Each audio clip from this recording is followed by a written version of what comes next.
ඒ නිසා මේක පුදුම ආනිසංසදායක ධර්ම කොටාසයක්. විශේෂයෙන්ම අම්මලා විමසලා තිබුණේ ස්වාමින් වහන්සේ මේ ප ဋ ාණ දේශනාවේ ආනිසංස තේරුම් කරලා දෙන්න කියලා. එහිදී මතක තබා ගන්න ඕන. ඉස්සර මට මතකයි අපේ ගුරු දේවෝත්තමයන් වහන්සේ අවසරයි දෙනියයි උපසම ස්වාමීන් වහන්සේ මතක් කරනවා බුරුම රටේ මිනිස්සු මේ ප ဋ ාණේ සජ්ජායනා කරලා ගත්ත ආනිසංස ලෞකික විපාක ලෝකෝත්තර විපාක ගැන ස්වාමීන් වහන්සේ සඳහන් කරනවා අපිත් එක්ක. එතකොට උන්වහන්සේ සඳහන් කරන නිතරම ඒ රටේ ඉන්න මිනිස්සු සාමාන්‍ය ටැක්සි ඩ්‍රයිවර් කෙනෙක් වුණත් උදේට වාහනයට ගන්නකොට ප ဋ ාණේ සජ්ජායනා කරලා තමයි ගන්නෙ. මතකෙන්. අවාසනාවකට අපි මේ දේශනාවන් පටන් ගන්න කාලේ ලංකාවේ ඉතින් අපිටත් බෑ ඒ කාලේ අපිටත් බෑ ලංකාවේ සමහර ස්වාමින් වහන්සේලා පවා ප ဋ ාණේ කියන්නේ මොකද්ද කියලා ඇහුවාම ප ဋ ාණේ සතිපට්ඨානෙද කියලා අහනවා. ඒ මට්ටමට තිබුණේ. ඊළඟට මිනිස්සු ගැන ඉතින් කවර කතාවද? සාමාන්‍ය ගිහියෝ ගැන කවර කතාවද? අපේ ස්වාමීන් වහන්සේලා පවා නොදැන හිටියනම් ගිහියෝ ගැන කතා කවරක්ද? පින්වත්නි එතකොට ඊළඟට මොකද වෙන්නේ? ඔන්න දැන් ඒ බුරුම රටේ ආනිසංස ගැන තමයි අපිට කියලා දුන්නේ ස්වාමින් වහන්සේ. මෙහෙමයි මිනිස්සු උදේට ප ဋ ාණේ සජ්ජායනා කරලා ගියාම ඒ මිනිස්සුන්ගේ ආරක්ෂාව එකක් තමයි රියානතුරු වලට භාජනය වෙන්නේ නැහැ කියලා ඒ මිනිස්සු තුල ලොකු විශ්වාසයක් තියෙනවා. ඒ වගේම ඒ ආරක්ෂාව තිබෙනවා. දෙවැනි කාරණාව තමයි ඒ මිනිස්සුන්ට මුදල් හදල් අඩුවක් නැහැ. ප ဋ ාණේ සජ්ජායනා කරන මිනිස්සුන්ට නිරන්තරයෙන්ම ඒකේ ආනිසංස වශයෙන් මේ ආර්ථිකමය ලාභයකුත් ලැබෙනවා කියලා. දැන් මම ඕවා මුලින් දේශනාවක දෙහික කිව්වා.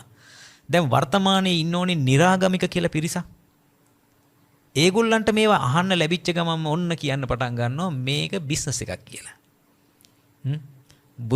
මේ බුදුහාමුදුරන්ගේ දහම සජ්ජායනා කළා ඔන්න සල්ලි හොයන්න පටන් ගන්නවා කියලා මිනිස්සු ඒකට චෝදනා කරන්න පටන් ගන්නවා. නමුත් පින්වත්නි මේගොල්ලෝ බුදුරජාණන් වහන්සේගේ ධර්මයේ ස්වාක්ඛාත බවවත් දන්නේ නැහැ. මොකද්ද ස්වාක්ඛාතයි කියන්නේ? මුල පිරිසිදුයි, මැද පිරිසිදුයි, අග පිරිසිදුයි, ඒ වගේම අර්ථ සහිතයි, ව්‍යංජන සහිතයි, කේවල පරිපූර්ණ. හාත්පස පිරිසිදුයි. දැන් බලන්න මහා මංගල සූත්‍රයේ මුලට අරගෙන තියෙන්නේ මොකද්ද? අසේවනාච බාලාන, පණ්ඩිතානංච සේවන. මහතේ යම්කිසි කෙනෙක් බාලයෝ ඇසුරු කරන්න පටන් ගත්තොත් මොකද වෙන්නේ?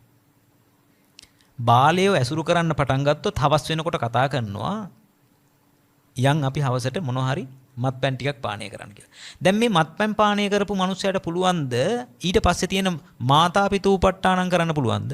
පුත්තදාරස්ස සංඝව කරන්න පුළුවන්ද? බෑ. එහෙනම් ඒකට මුලින්ම බුදුරජාණන් වහන්සේ කියලා අසේවනාච බාලාන. බාලයෝ ඇසුරු කරන්න එපා කියලා. දැන් ඕගොල්ලෝ දහම ඉගෙන ගත්තා කියලා මාතා පිතූපට්ඨානම් කරන්නේ නැද්ද? අම්මට තාත්තට උපස්ථාන කරන්නේ නැද්ද? අනාකුලාච කම්මන්තා නිවැරදි කර්මාන්ත කරන්නේ නැද්ද? එහෙනම් බුදුරජාණන් වහන්සේ මේ සත්වයින්ට චතුරාර්ය සත්‍ය ධර්මයේ අවබෝධයට විතරයි දේශනා කළේ කියලා කතාවක් තියෙනවද? නෑ. සාමාන්‍ය ජීවිතේ ගත කරන මිනිස්සුන්ට ජීවිතේ ජය ගන්නත් දේවල් ටිකක් මේ ධහම තුල පැහැදිලිවම කියලා තියෙනවා. ඒකයි මේ කියන්නේ කියන්න ඕන පිළිවෙල දේශනාවක් කරලා තියෙන්නේ. මුලට කියන්න ඕන ඒවා මුලට කියලා. ඒ කියන්නේ ලෞකික ජීවිතේ මහත්තයා ජීවත් වෙලා ඉන්න එපා නේද? ඉස්සෙල්ලම කාලා ඉන්න එපානේ. හොඳට ජීවත් වෙලා ඉන්න එපා. දැන් මහත්තයාට මුදල් තිබුණ නැත්නම් අද ධර්ම දේශනාවක් මේ සඳහා විකාශනය කරන්න සල්ලි තියනවද? එසා හොඳ රැකියාවක් කළා, හොඳට මුදල් උපයාගෙන, දරුවෝ හොඳ තැන් වලට යවලා නේ. එහෙනම් මේ විදිහට අම්මට තාත්තට සලකාගෙන හොඳට හිටපු නිසා නේද අද ධර්ම දේශනාවක් ලෝකේ පුරා විකාශනය කරන්න අද ඔබට ශක්තිය ලැබුණේ. එහෙනම් අම්මා ඔය ඇත්තෝ හිතන්නකෝ යම්කිසි කෙනෙකුට මුදල් හදල් නැතුව රෝගී වෙලා දුකටපත් වෙලා ඉන්න වෙලාවේ ඒ මිනිස්සයා ප ဋ ාණයේ සජ්ජායනා කරලා සුව වුණොතින් හොඳද නරකද? දැන් ඒ මිනිස්සයා ප ဋ ාණයේ සජ්ජායනා කරලා හොඳ වෙලා ඒ මිනිස්සයාට ඒකෙන් මුදල් හදල් ලැබිලා ඒ මිනිස්සයා ඉන්පස්සේ ඒවා පින්කම් වලට යොදවලා ඒ වගේම මුදල් හදල් වැඩිපුර තියෙන නිසා ඒ මිනිස්සයාට කාලය ඉතුරු වෙලා ඒ මිනිස්සයා ඒවා පොත්වල දාගෙන පොලියෙන් ජීවත් වෙමින් ඒ මිනිස්සයා ඒ ඉතුරු වෙච්ච කාලයේ බණ භාවනා වලට යොදවලා විදර්ශනා කරලා ඒ මනුස්සයට නිදහස ලැබිලා නිවන් දකින්න පාර හොයාගත්තොත් නරක ධම්ම. අද සමහර වෙලාවට අම්මලා මිනිස්සු දවසකට සමහරට දෙතුන් දෙනා කතා කරලා කියනවා අම්මලා සමහරට අනේ ස්වාමීන් වහන්සේ ඔබ වහන්සේට බුදු බව අත් වෙන්න අපි ප ဋ ාණ ධර්ම වන්දනාව කියන පොත අරගෙන හොයාගෙන සජ්ජායනා කළා. අපේ මෙච්චර කල් තිබිච්ච මේ ප්‍රශ්න විසඳුණා ස්වාමීන් වහන්සේ. ඒ ප ဋ ාණ ධර්මය ආනිසස. අද උදෙත් මම මේ ප්‍රඥා නාලිකාවට එන්න සූදානම් වෙලා ඉඳිද්දී එක තරුණ පුතෙක් කතා කළා. බදුල්ල ප්‍රදේශයේ මම ඉන්න ආරණ්‍ය සේනාසනේ කිට්ටුව ඒ පුතා කතා කරලා කිව්වා ස්වාමින් වහන්සේ අපිට ලොකු කරදරයක් වෙලා තිබුණා. කරදරයක් කරලා ඔය නොපෙනෙන බලවේග වලින් කරදරයක් කළා. තියෙනෝනේ ඔය අනවින කොඩ විනාදී අන්න ඒ වගේ දෙයක් කළා. මුළු ගෙදරම කට්ටිය සීසී කඩ ගියා කිව්වා. අම්මා ගෙදරින් ගියා කිව්වා. ඒ ඔක්කොම විස්තර කරලා කිව්වා ස්වාමින් වහන්සේ ඔබ වහන්සේගේ පොත මට ලැබුණා කිව්වා. පොත ලැබිලි වෙරලා මම ප ဋ ාණය සජ්ජායනා කරා කිව්වා. ඒ වගේම සෙට් අර ඒ කියන්නේ ඒගොල්ලෝ කියන්නේ සෙට් එකේ කියලා කැසට් එකේ ඒ ගුවන්විදුලි යන්ත්‍රයේ ඒගොල්ලෝ ඒක උදේ හවස මේ ගොඩක් ගමේ අයට මෙහෙන්න දැම්ම කිව්වා. ස්වාමීන් වහන්සේ හරි පුදුමයි කිව්වා. ඒක දාලා සතියක් ගියේ නෑ කිව්වා අම්මා ගෙදර ආවා කිව්වා. ඒ වගේම ඒ දරුවා විවාහ වෙන්න හිටපු නිවසේ ඒ දැරිවියගේ අම්මයි තාත්තයි දෙන්න මෙයා බැනලා ප්‍රතික්ෂේප කරලා ඉඳලා තියෙනවා. අද මට කතා කරලා කිව්වා ස්වාමීන් වහන්සේ ඔබ වහන්සේට පින් දෙන්නයි මම මේ කතා කරේ. අපි මේ අසවල් දිනේ අපේ ගෙදරින් දැන් අර දැරිවියගේ ගෙදරට බලන්න යනවා. ඒක මේ කඩාකල්පල්ම වෙලා තිබුණේ ස්වාමීන් වහන්සේ ප ဋ ාණි සජ්ජායනා කරාට පස්සේ මේ ගෙදර තිබිච්ච ප්‍රශ්න ඔක්කොම දුරු වෙලා දැන් මට මුදලුත් ලැබෙනවා රැකියාවකුත් තියෙනවා ස්වාමීන් වහන්සේ ඔබ වහන්සේට බොහොම පින් කියලා පින් අනුමෝදන් කරන්නයි ඒ දරුවා කතා කරේ. ඉතින් මට මේ ප ဋ ාණයේ ආනිසංස අහපු නිසා මම ඔයත්තන්ට මතක් කළේ මේ වගේ හැම පැත්තකින්ම හාත්පසම රැකවරණය ලැබෙන දෙයක්. අනිත් එක හොඳට මතක තියාගන්න ඕන එකක්. පින්වත්නි අපි මේ ප ဋ ාණි සජ්ජායනා කරනකොට පින්වත් දෙවිවරු කැමතිද නැද්ද? කැමති. ඇයි ඒකට හේතුව? සමහර දිව්‍ය ලෝකවල දෙවිවරුන්ට බුදුරජාණන් වහන්සේ පිරිනිවන් වැඩලා තාම දින 25ක් විතර වෙන්නේ. කියන මාසයක්වත් ගත වෙලා නැහැ.